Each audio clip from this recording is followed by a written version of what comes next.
This episode is brought to you by my friend Rebecca Walser, a financial expert who can help you protect your wealth. Book your free call with her team by going to friendofdinesh.com. That's friendofdinesh.com. Coming up, I'm going to ask whether the voters themselves are to blame for the dismal results of the midterm elections. Debbie is going to join me. We're going to review a series of issues from illegal migrants showing up in Philadelphia to Trump's big announcement to an election fraud investigation in Harris County, Texas. And I'll continue my discussion of Christian apologetics by showing why God, not atheism, seems to be flourishing in the Darwinian framework of survival and adaptation. This is the Dinesh D'Souza Show.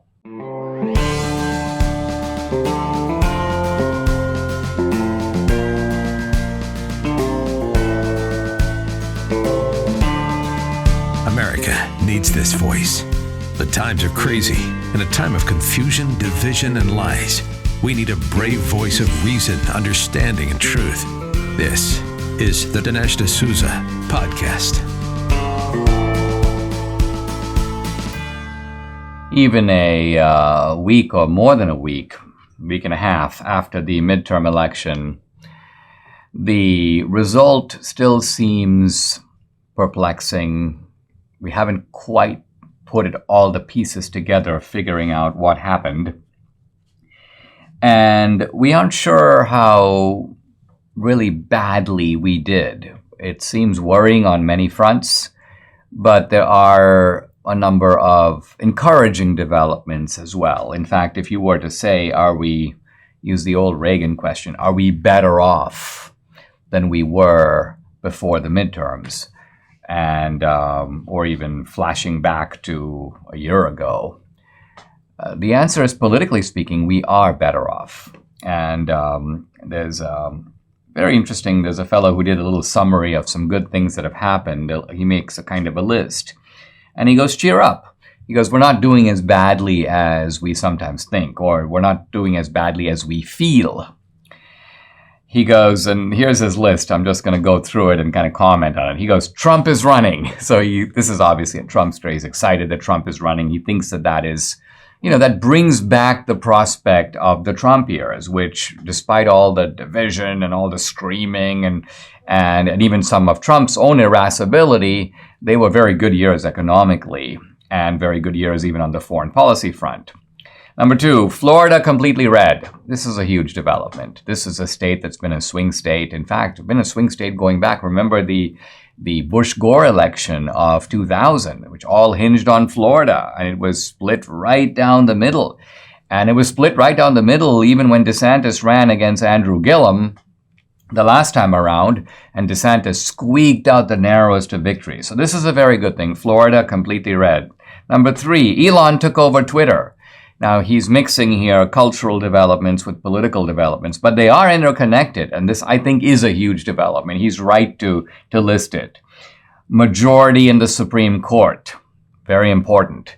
For really almost 3 decades, we've had this kind of precarious, which way will the court go? We never really felt any sense of security in the court. But now I think, because we have not just a 5-4, but really a 6-3 margin, with Roberts being the, quote, swing vote. And he's not really a swing vote, because we can actually get a majority even without Roberts. So this is producing legal fruit, very important decisions, and more to come. Big decisions coming up over the next several months as well. Control of the House, again, very significant. Yes, it's a very narrow control. We sort of only just got control. The full numbers will be known probably in the next couple of days, but we're guessing the Republicans will have, 3, 4, 5, maybe 6 seats. So about the same margin that the Democrats had. But look at the way that Nancy Pelosi, with an effective speaker, and Nancy Pelosi is effective from the Democrats' point of view. This is why we hate her, because she's actually effective in prosecuting their agenda. If we can do something of the same on our side, now the question is, can we? But if we can, then we could use the House very effectively. It's very important to have it. No legislation can go through without now the consent of the House leadership, and in fact, the House Republican majority. Republicans win the popular vote. Not a bad thing either, because it demonstrates that This idea that sort of we always lose the popular vote, and we have lost the popular vote in the last few presidential elections, even the 2016 election, which Trump won. So I think the popular vote is a telling indicator. It doesn't have significance by itself. It doesn't automatically translate to anything, but it is good to win it. Nancy Pelosi fired. There you go. Good news. Parents fighting back. So the mobilization, now he could have added some more things. Right off the top of my head, I would add the Hispanic migration toward the GOP. So adding all these things up, even though we're a little annoyed at the American voter, it's like, what are you thinking? Fetterman, really? Biden, really? Why didn't your disapproval of all the bad things that Biden has done translate to a much bigger margin of Republican victory this time? But at the end, in a democratic society, you don't blame the voter.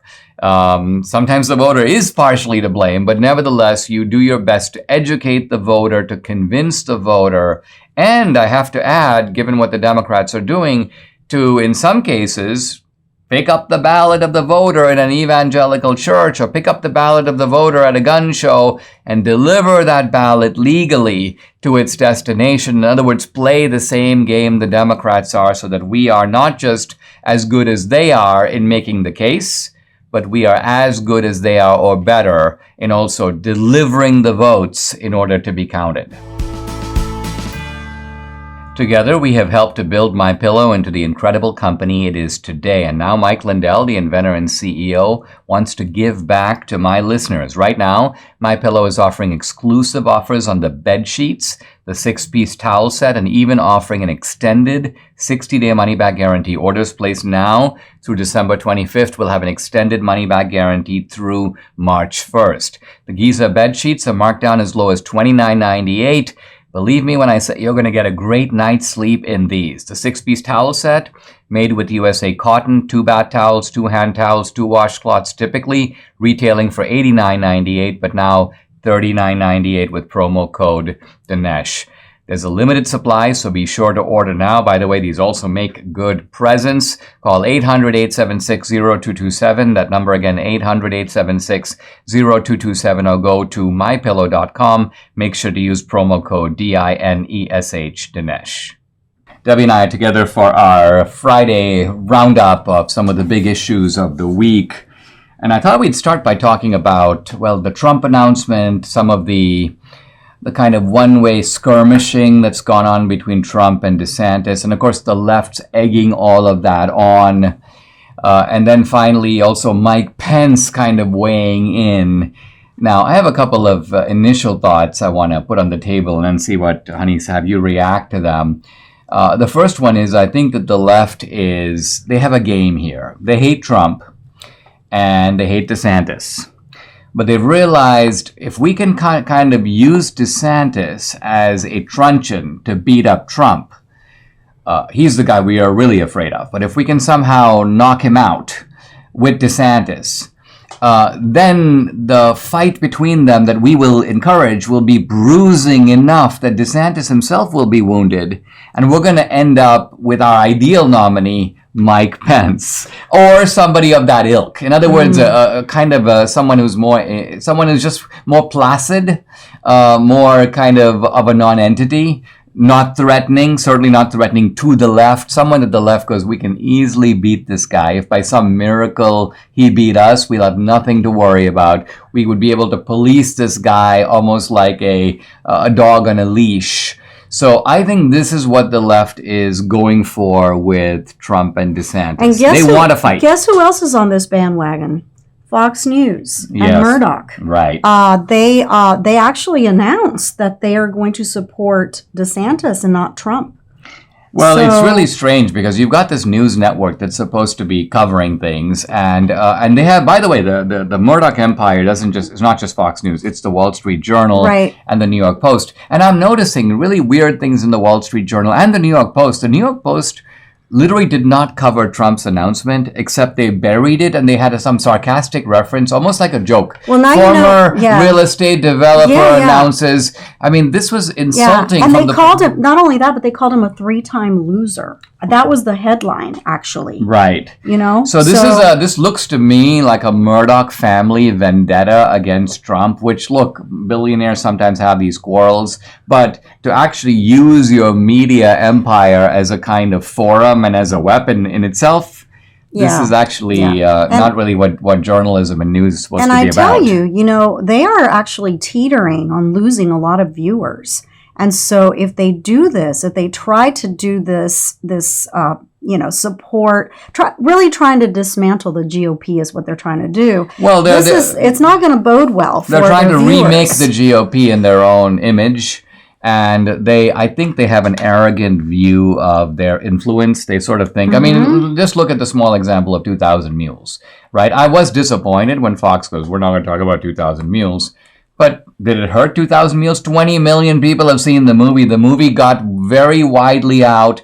In fact, reached an audience that's quite honestly 5 times as bigger than Fox of people who saw that film. So we obviously didn't need Fox. And so I guess to your point, Trump doesn't need Fox. Well, right? And the Trump base, if they feel that there is a kind of organized, systematic bludgeoning of the guy that they like, in order to get some other guy through, I think people are not going to respond well to that. Yeah, no, they're not. They're not. But Now, Pence, you have some thoughts about Pence. Yeah. So I was listening to the interview that he did with Sean Hannity the other day, and the first thing that came to mind is this guy is from another era.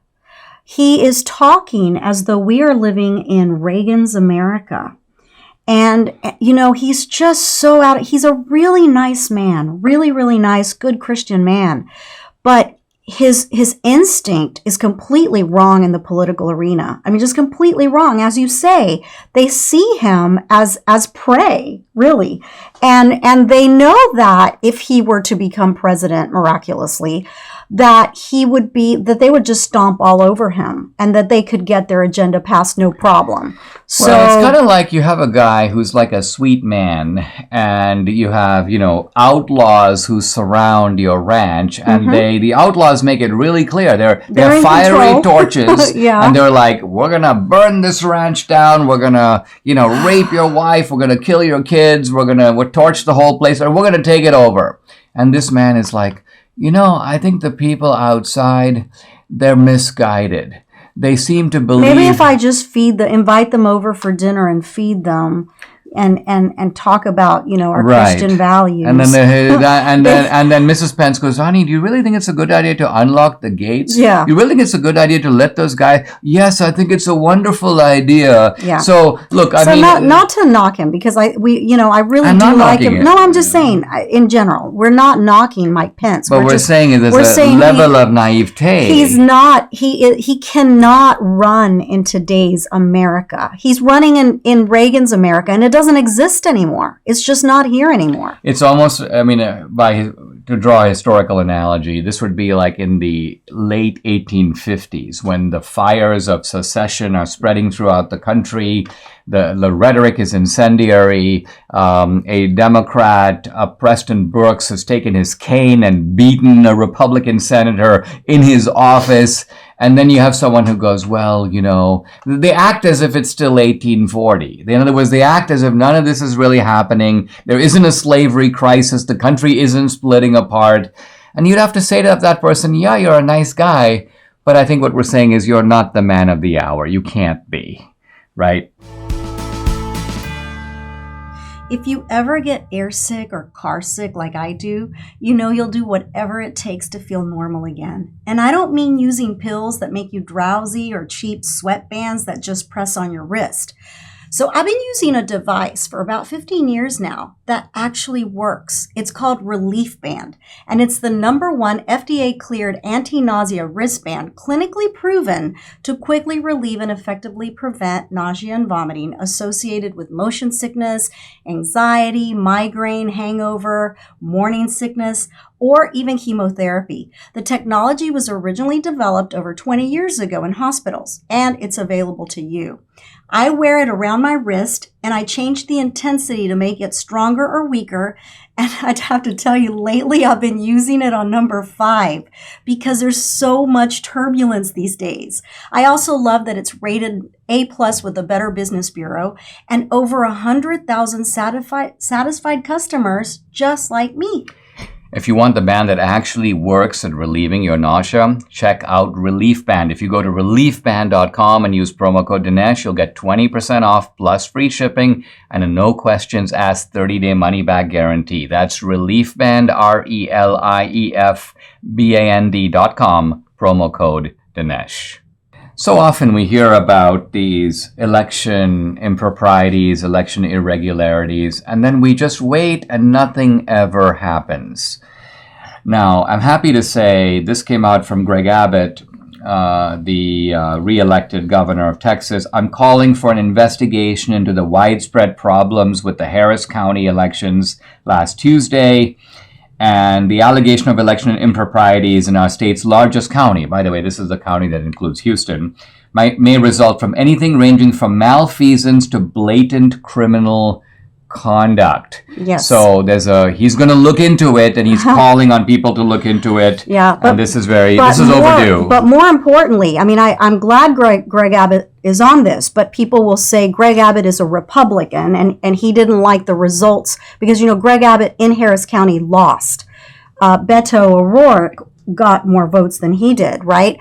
However, and as you know, people that don't understand, Harris County is the largest county in Texas. It's almost 5 million voters. So Harris County encompasses all of Houston and a few surrounding areas, and that's about 4.7 million people. But the most, I think, interesting part of all this is that the DA in Harris County, who is a Democrat, her name is Kim Ogg, is calling for an investigation herself. So she is on this issue as well, because she requested the assistance from the Texas Rangers to investigate the allegations, right? And so she basically, in a letter, said that her office has received a referral from the Texas Secretary of State's office regarding issues that could potentially include criminal conduct.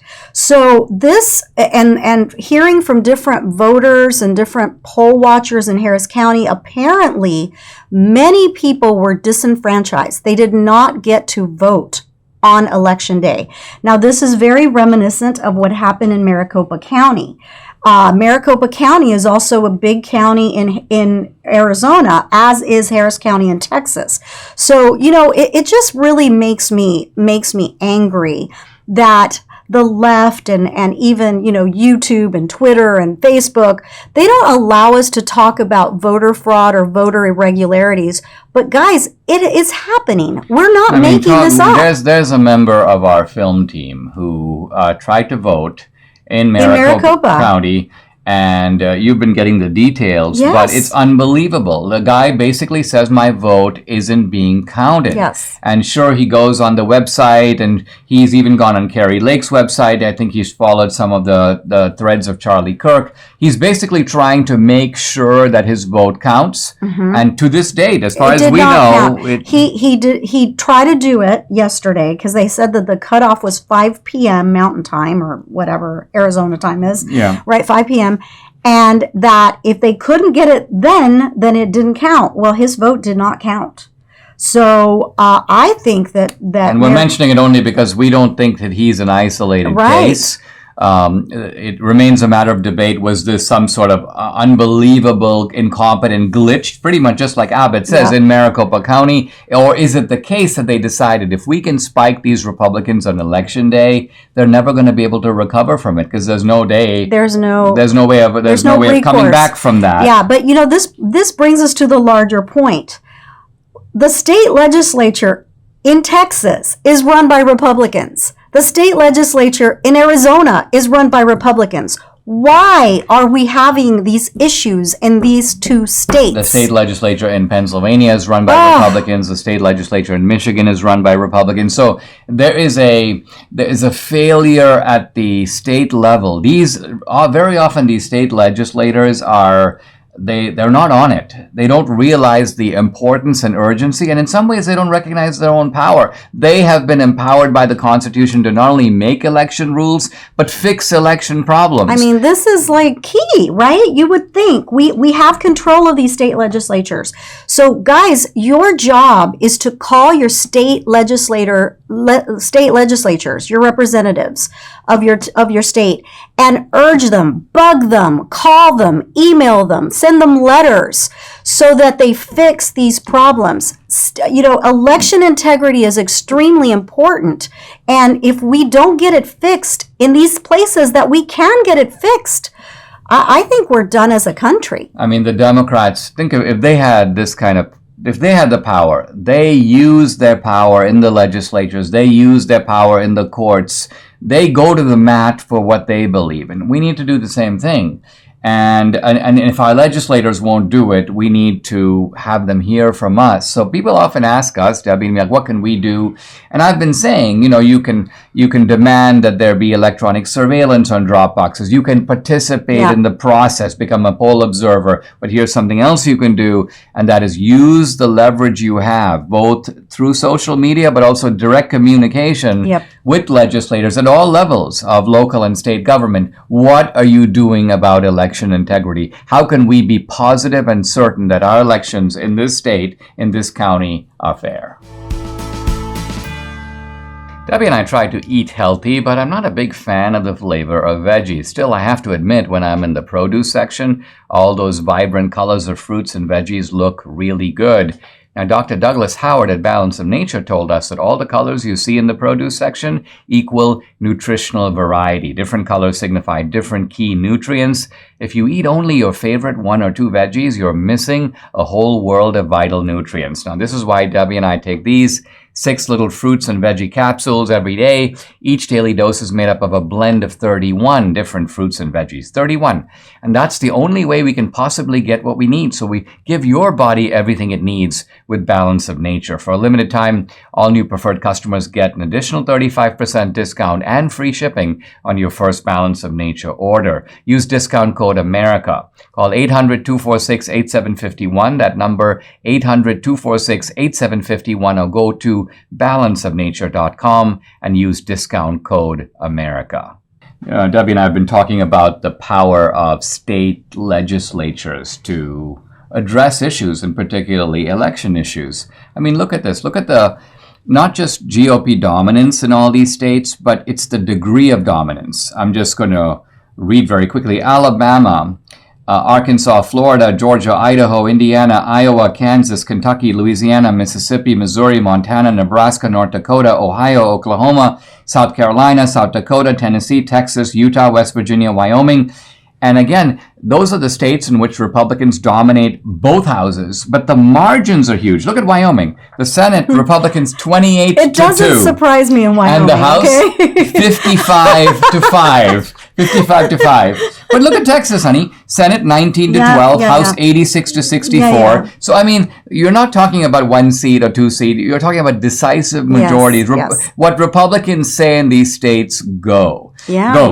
And that's the point. Now, all right, let's talk for a minute. I want to talk about a couple of things. The Senate is pushing through. It hasn't gone all the way through yet, but they've agreed to vote on this bill that supposedly codifies same-sex marriage into law. And at first glance, I thought to myself, well, this is a stunt. It's just purely redundant. Because why? Because we have a Supreme Court decision that is, in a sense, found, where they find these things is another question, but found a right to same-sex marriage. I guess it comes from an application of the equal protection of the law principle. But the idea here is that gay marriage is legal and constitutional nationwide. So you think, okay, well, the matter is settled. And what is the point of Schumer in the Senate trying to push through this idea of let's have another law? But you said that when you looked at Ted Cruz's opposition to it, you realized that there might be a little bit more implications than what we think. Basically, he came out and said that this is going to be very, very bad for pastors that don't want to marry same-sex couples in their church. whether it be that they don't receive federal funding or, something similar to that, some kind of harassment for that. Well, I mean, it could just be, obviously pastors don't get federal funding, churches can't get federal funding, but I think what you're saying is this, and that is that if you identify a criticism of gay marriage as somehow breaking the law. Now, I don't think they can actually go that far because, quite frankly, it would violate the First Amendment. Right. So, but I think maybe what Ted Cruz is talking about is there'll be a chilling effect. Yeah. Because you're going to have the federal government. It could also be, that they are a 501c3, right? And so they won't get federal funding in that sense. They'll lose their tax exemption. Exactly. Or yes. Yeah. So, I mean, the other idea would be that this is legal, and we could have a lot more cases where pastors are now threatened if you'll marry people, you're discriminating against this couple by refusing to marry them. And so I can see that this is opening up a can of worms. A Pandora's box. Well, Absolutely. Here's a bunch of GOP senators who voted yes. Yeah. And I've been watching their rhetoric. I'm not surprised at any of them, but I am surprised at Romney, given that he's a Mormon. Well, Romney put out a statement where he made it sound like that this is nothing more than a reaffirmation of what the Supreme Court has done. Mm-hmm. So he acted like he wasn't taking a very radical step other than to ratify the status quo. But this is it's problematic, and we'll see how this all plays out. Now, let's talk about, we were talking about Governor Abbott earlier. Governor Abbott has dispatched a busload of migrants Hola, Philly. to Philadelphia. Exactly. Hello, Philadelphia. Yeah. And of course, right away, John Fetterman, now, I think you said he didn't write this. No, this tweet that it was put out by Fetterman. John Fetterman is actually not really him. It's too cohesive. Well, I mean, this could be like Biden, where Fetterman sits down to write and they put note cards in front of him, and then he just transcribes what's on the note card. He goes, "The Statue of Liberty doesn't say, 'Give me your tired, your poor, your huddled masses,' and then throw them on the bus for a cheap political stunt. We're better than this." Mm-hmm. So John Fetterman basically wants these poor, huddled masses to stay on the border. Right. Border towns. It's a political stunt because they're showing up in Philadelphia, whereas it's not a stunt if they stay in Texas. Exactly. And I think this is really Abbott's point is, listen, you say you want them. We don't say we want them. They're coming over our way. You're letting them in. You say you want them. You can have them. Yeah. I mean, there's the logic of this is so clean and so effective. Yeah. Well, I mean, honey, we know that they are hypocrites. We know that. I mean, and so does Abbott. And I think he's trying to prove that point. And I think the Democrats it's a gotcha on them, so they don't like it. So they're like, this is just a political stunt. You're merely trying to score political points. Well, you know what? We are. We are trying to score political points, and it must be working because you are squealing with, you're like, ouch, ouch, ouch, which means obviously that we kind of burned you. What some of us would do just to be young again, the simple things like climbing stairs, getting in and out of bed, taking a walk, aren't always that simple. Too many aches and pains.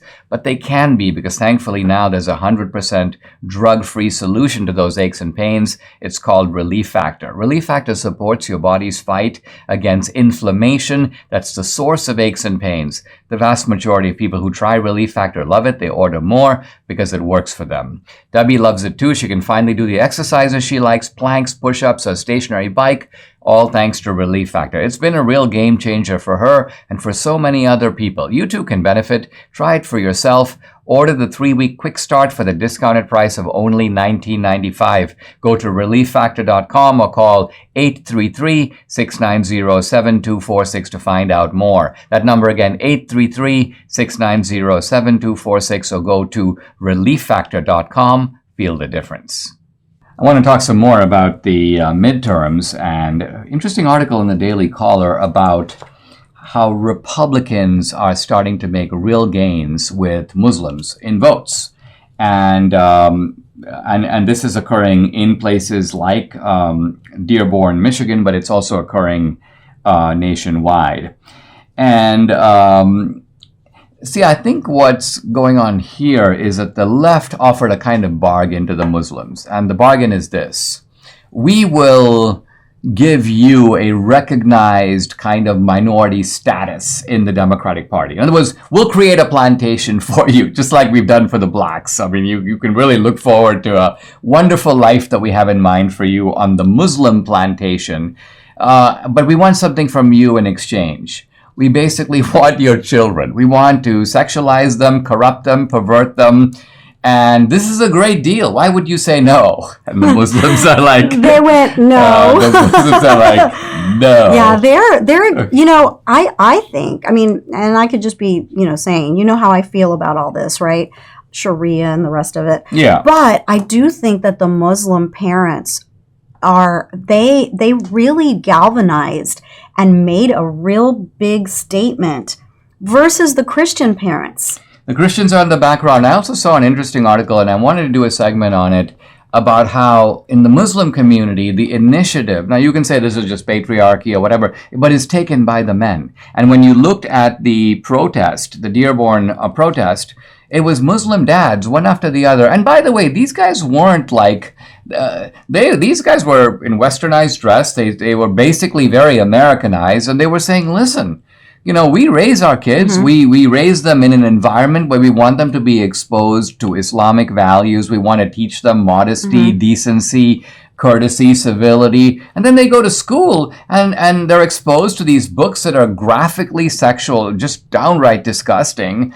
And so the parents are in an uproar. Mm-hmm. The point I want to make, though, is that in the Christian environment, it looks like it's the moms who step forward and the dads kind of play a backseat. I'm not involved. I'm going to let my wife take this one. But not in the Muslim community. The dads are willing to step forward. And it's interesting because our friend Abdul, who drives us to the airport, he was not political, and he kind of started coming out saying, I don't like the way that the party is pushing this sexualization of children and the trans issue and all those things. Very interestingly, and certainly in Abdul's case, in the beginning, I noticed that his conservatism was mainly economic. It's about having an entrepreneurial society, he has his own business, but now I think he's realizing that there is an assault on the traditional Islamic way of life. And it's coming from the Democrats and from the left. Right. Look, the Muslims are not a majority in America, but in certain parts of America, they're a substantial population.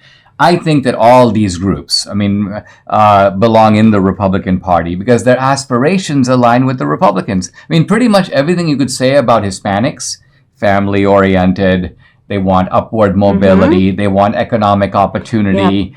You could say about Muslims. You could say about Asian Indians. You could mm-hmm. say about people from Cambodia. And you remember the idea I had about sending those push cards in the Valley, about having the platform, the Democrat platform and the Republican platform side by side, so they could actually see what the party that they embraces, right? Well, why can't we do it for the Muslim community? Why can't we do it for the Asian community? Why can't we do it for all the communities that actually have values, like real values? This is something Republicans have neglected a lot, but this is an area they have neglected, and that is very concrete outreach. Not outreach that does, data gathering, but outreach that focuses on getting information out about what the parties actually stand for.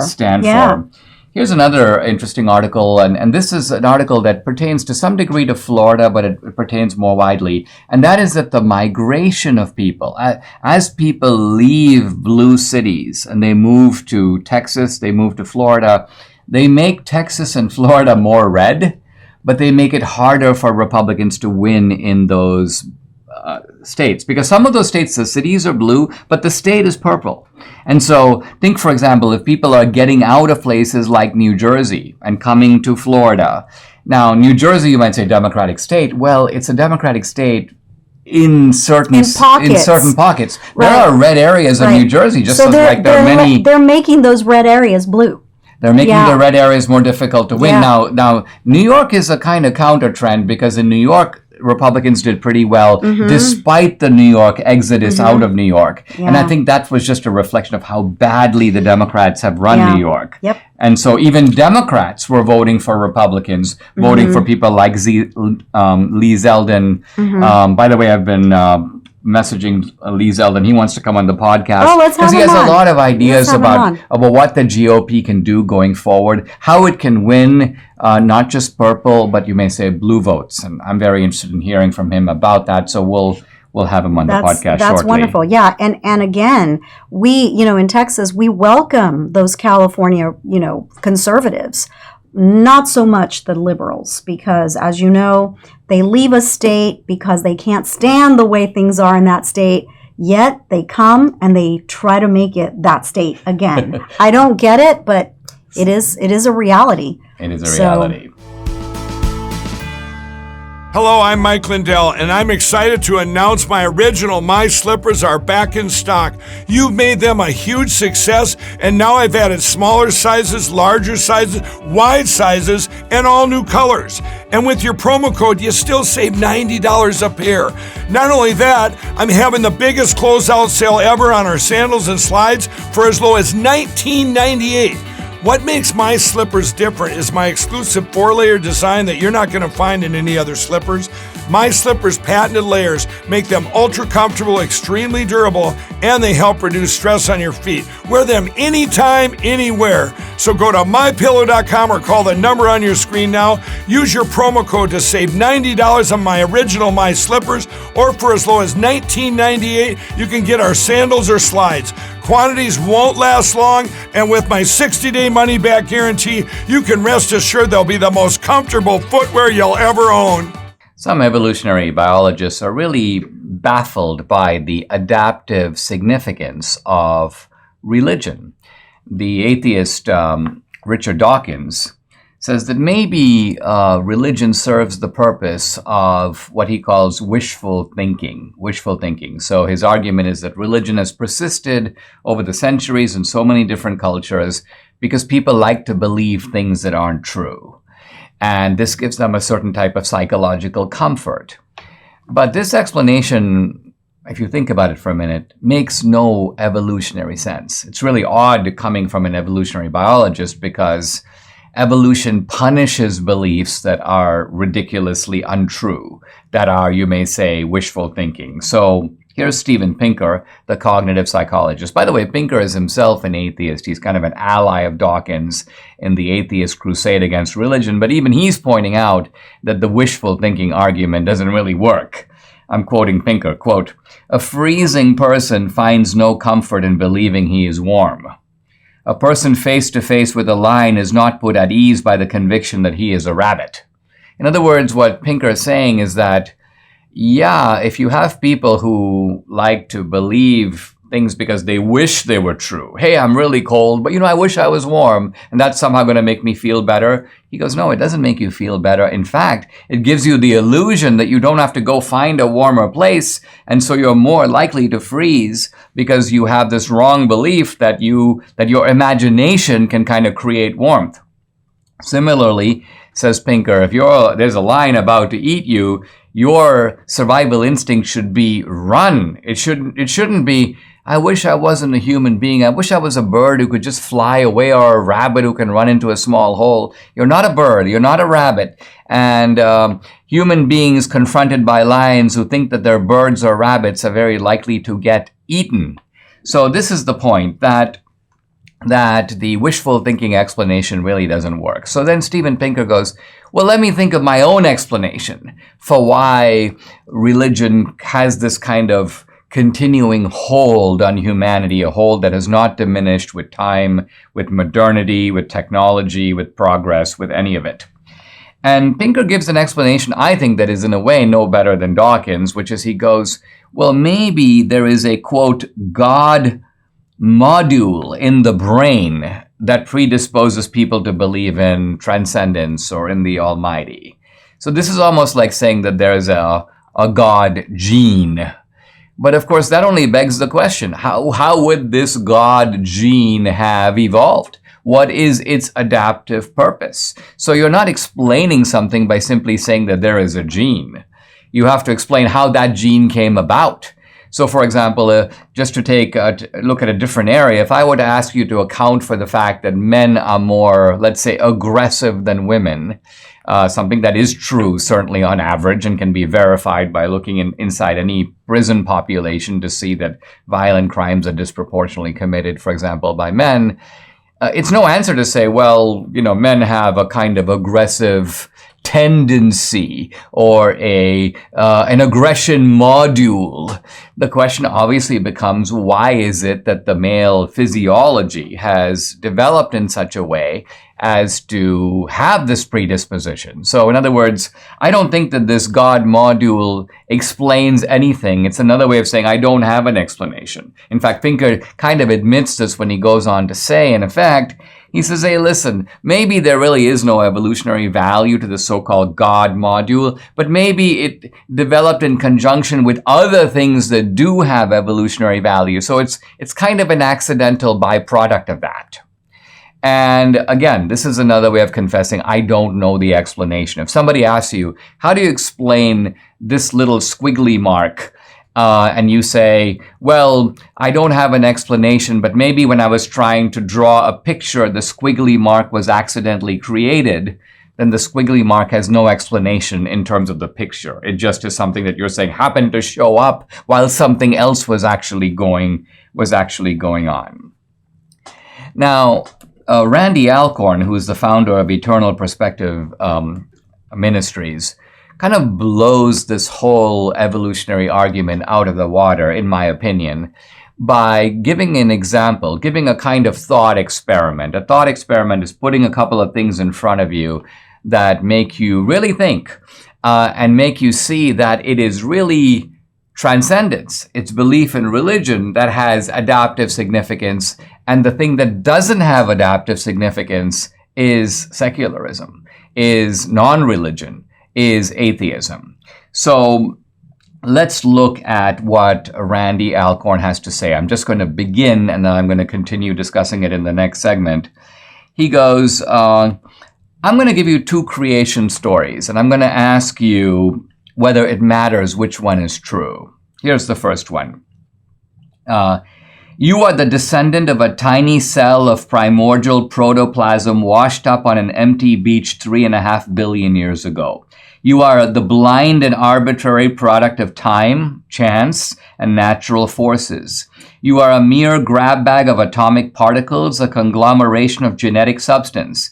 You exist on a tiny planet in a minute solar system in an empty corner of a meaningless universe. You are a purely biological entity, different only in degree, but not in kind, from a microbe, a virus, or an amoeba. You have no essence beyond your body, and at death you will cease to exist entirely. In short, you came from nothing and are going nowhere. This is the first account.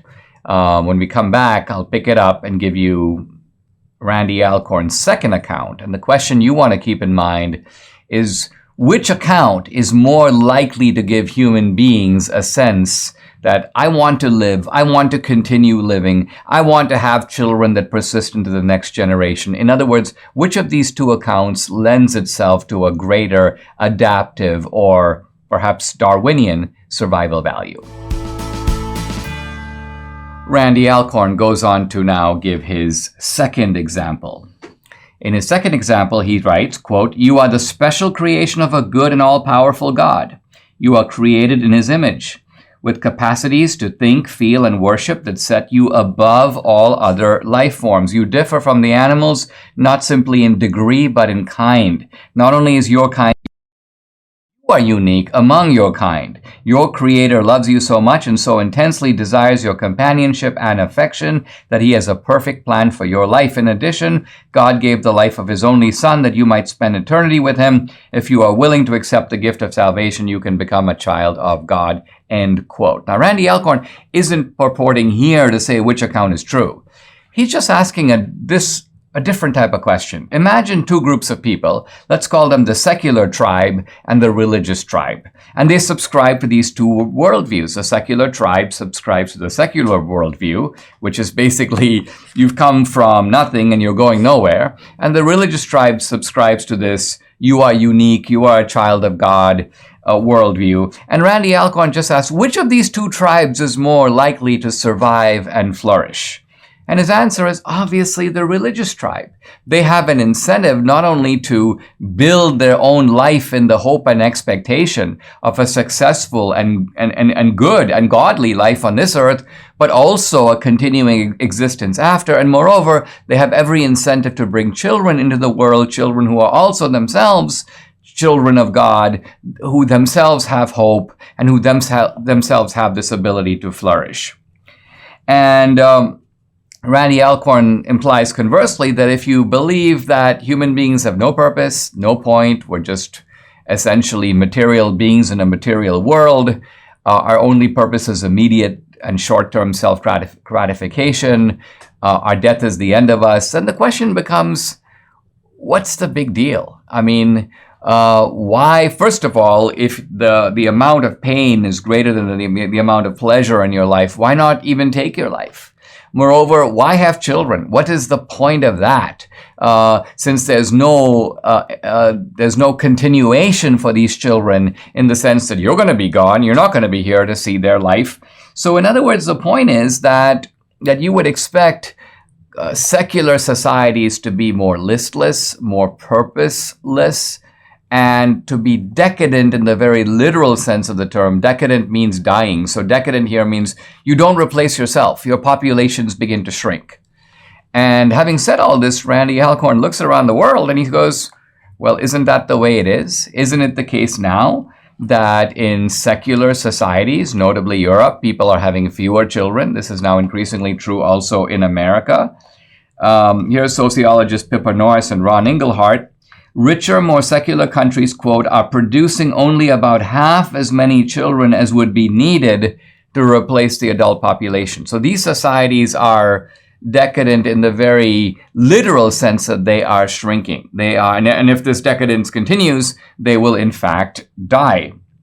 And by contrast, you find that in the developing world, people are having more children, and they're having more children. Now, it used to be held for a long time that the reason this is the case is that, in poor societies, you need people to farm on the field. Poor people have more children because they need more workers per household.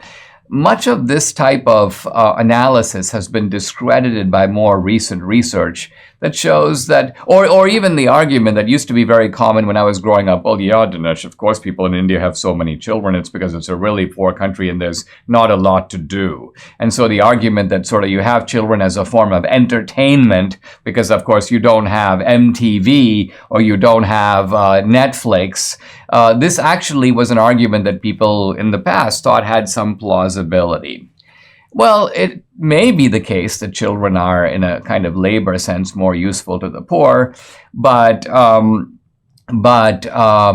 it is a little silly to say that people in poor countries, especially today, don't have access to phones or don't have access to TV. You can go into the India of Slumdog Millionaire, and you'll notice that there is today running water, and there are phones, and there are TVs.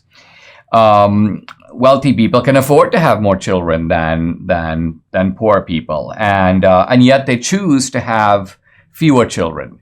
And again, this is not a law of nature. Wealthy people in the past had more children. So if you go back 100 years and look at wealthy families, you'll notice 3, 4, and 5 children. So there's nothing inevitable about having more money that makes you say, I want a smaller family. Frankly, when you go to other parts of the world, places like India, places like the Muslim world, you find that they're not, in the case of the Muslim world, that's not the poorest part of the world. You have oil-rich countries over there, yet the Muslims have a lot of children. Practicing Catholics, Orthodox Jews, Mormons, evangelical Christians are hardly the poorest groups in the country, and yet many of them have large families. It seems to be the case that secularization has contributed to declining birth rates in the West as a whole. And the point I'm getting at here, and I'm only implying it, I'm not trying to solidify the argument, is that in a way religion provides something that secular society doesn't, which is a sense of the meaningfulness of life and a sense of transcendent purpose. And so it may be not religion, but but secularism that really requires a Darwinian explanation. I mean, secularism is a little bit like homosexuality. You're not really sure how it fits in with the doctrine of Darwinism or natural selection. Why would nature select people who mate with others of the same sex and you get no reproductive advantage at all? It seems equally perplexing why nature would breed a group of people who see absolutely no higher purpose in life or in the universe. And so maybe atheism, like the human tailbone or the panda's thumb, is just a kind of evolutionary byproduct, a kind of a spillover from our ancient and primitive past. Subscribe to the Dinesh D'Souza podcast on Apple, Google, and Spotify, or watch on Rumble, YouTube, and salemnow.com.